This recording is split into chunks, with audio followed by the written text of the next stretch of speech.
A prime understanding of this dynamic fusion of technology and everyday life can be observed in an industry that grows consistently. Despite inflation, despite economic depression, despite volatile socio-political circumstances. This industry is sport. Within the sporting arena, decisions of victory and defeat are brought down to incredibly small and specific metrics. The difference between gold and silver medal is measured in seconds and milliseconds, centimeters and millicentimeters. As a rowing coach, I employ several key pillars to ensure my athletes can gain the edge over the rest of the field. My own race in 2012 was down to a narrow 0.25 seconds. A quarter of a second had separated myself, my crew, and the entirety of South Africa from its first Olympic gold in rowing. In retrospect, a quote by Napoleon stands out to me. The reason I beat the Austrians is they did not know the value of 5 minutes. The importance of the period of 5 minutes on a battlefield to Napoleon is the same importance of microseconds to athletes.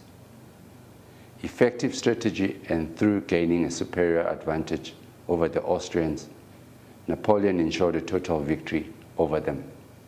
The pillar of maximizing how effective one uses their time is a key component to any athlete's success.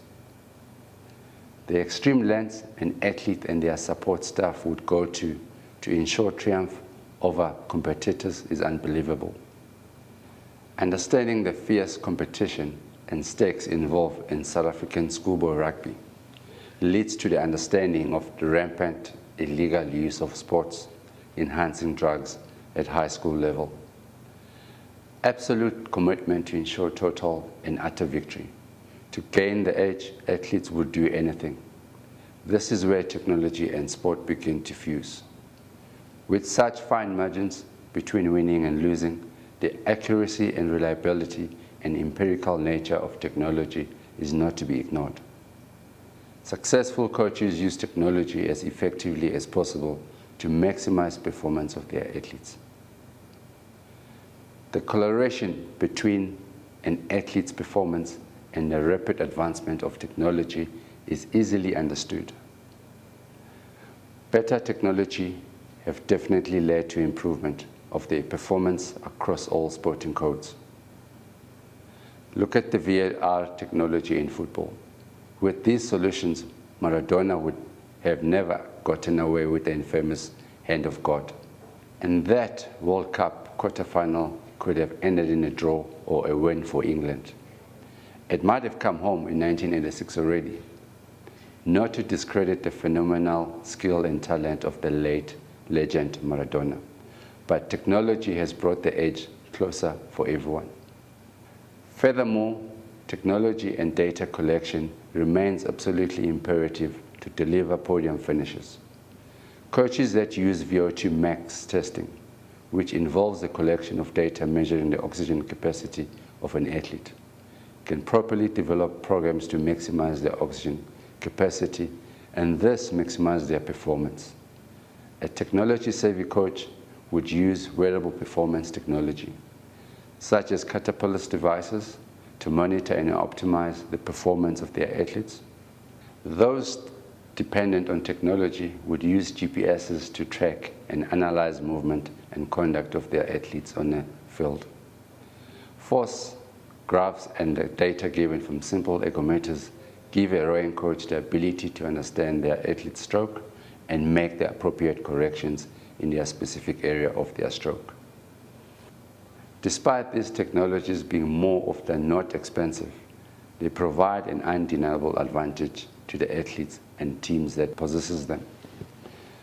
It is undeniable that appropriate and effective use of technology on a sports field can lead to all-important victory. The second pillar is based around the effective and intelligent use of tools available to a coach or athlete. The overall importance on the potential of technology boils down to the effective usage of it. Without the technical know-how to, understand and utilize these tools, coach an athlete to use blunt knife to fight a bear. The interpretation of data is a vital skill to ensure victory. I'd like to elaborate on a role technology has played in my journey to winning an Olympic gold medal. My rowing career began 24 years ago at Mondi High School in the south of Johannesburg.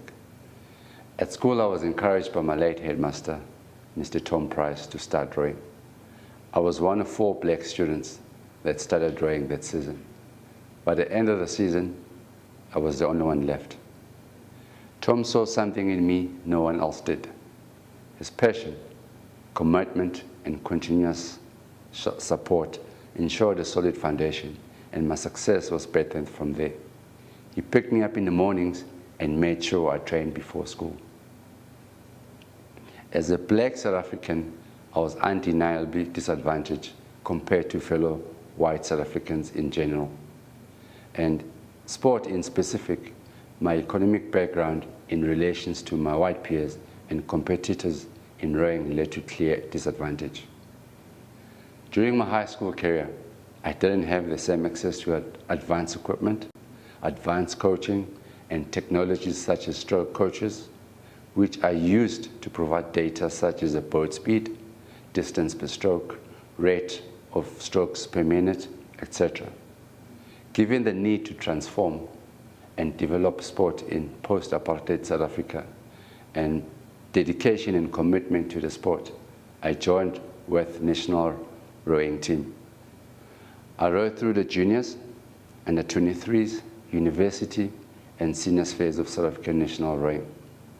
In 2010, I met Paul Jackson, who had previously coached men's lightweight crews to 1996 and 2000 Olympics. Paul Jackson was a phenomenal coach. What stood out about Jackson in relation to other coaches that coached me was the different philosophy and approach. His under-reliance on data and technology was unique. Jackson kept it simple.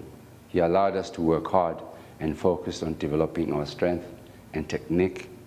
He didn't focus on the data or numbers from the stroke coach. Going into 2012 Olympics, we were not the favorite crew to win the gold. Our approach was totally different to everyone else. The access to high-quality boats, equipment, gadgets, and technology that everyone else enjoyed was certainly not shared by us. Our advantage over other crews was the expert conditioning and sheer character and determination we had. It came down to race of grit and resilience. What was so unique about the lightweight rowing division was that everyone was within similar size ranges, pulling similar X scores, and obviously same weight. It comes down to the conditioning and character of winners. The grit and mentality we showed to come up from being written off by commentators to snatch the victory derives from the condition we were in. We didn't rely on the data and numbers to win that final. We relied on determination and character. I'll say this not telling coaches to throw away their technology, but saying that it remains extremely important to understand that no technology can replace the human spirit of courage and resolve. This is to say that determination and character count tremendously in gaining the edge. The third pillar is grounded in humanity. As much as program and technology can greatly improve the effectiveness of an athlete on a sporting field, an athlete's grit, determination, and quality of character separates them from the rest of competition. My last pillar is based on a perspective I had gained during my early days of my coaching career. It's in reference to an anecdote often told in coaching seminars. A rower comes to know their equipment as they would the back of their hand. A good rower can tell and feel the difference in a change in the settings. They would be able to feel the change in the weight of the oar if it is shortened by even 2 millimeters, feeling the change in the pitch even by a single degree, awareness of the slighted change of their boat. Often these changes are met with disagreements and complaints that they feel unnatural or out of the ordinary in their stroke.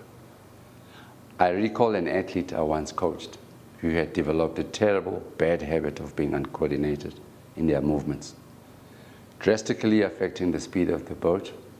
I went on to drill and coach him. The most impressive thing about this athlete was their resistance to corrections I was trying to enforce. Utter resilience to my coaching. After about an hour of trying to drill the correct and appropriate motion, I stopped the session. I asked if they understood what I was trying to convey. After repeating to me what I had been coaching, they finally looked up to me, sipping on water, saying, "It feels uncomfortable when I try to make the change you want me to make." That is my fourth pillar. Being uncomfortable, I went on to explain that one must be feeling uncomfortable to know that one is making a change. If you are not challenging the comfort, not engaging with what is unfamiliar and uncomfortable, then you are not making a change. I insisted to my athletes that pushing the boundaries of comfort is essential to make a change and to complement the speed of the boat. What is important to note under this pillar is that comfort and familiarity can be regarded as any issue of life. Familiarity and technology, for example, greatly hampered me from upgrading my cell phone for many years. Stepping out of comfort zone, although clinch is an absolutely crucial part of my philosophy. Using those four pillars, I hope all athletes may find success. To gain the edge in the modern world is not an easy task. These pillars are not a rule book to find absolute victory, rather a guideline in the shaping of one's own recipe for success. While these pillars are helpful, any athlete understands that hard work carries them over the line.